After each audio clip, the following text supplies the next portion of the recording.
বৃষ্টি বাদল গেছে ছুটি, রোদ উঠেছে ঝিলমিলিয়ে বাঁশের ডালে ডালে।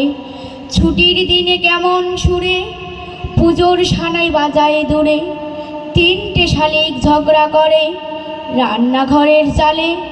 শীতের বেলায় দুই পহরে দূরে কাঁদে ছাদের পরে, ছোট্ট মেয়ে রোদ দূরে দেয় বেগুনি রঙের শাড়ি। চেয়ে চেয়ে চুপ করে রই তেপান্তরের পার বুঝি ওই, মনে ভাবি ওইখানেতেই আছে রাজার বাড়ি। থাকতো যদি মেঘে ওরা পক্ষীরাজের বাচ্চা ঘোড়া, তক্ষুনি যে যেতেম তারে লাগাম দিয়ে কষে। যেতে যেতে নদীর তীরে ব্যঙ্গমার ব্যঙ্গমিরে পথ শুধিয়ে নিতেম আমি গাছের তলায় বসে, পথ শুধিয়ে নিতেম আমি গাছের তলায় বসে।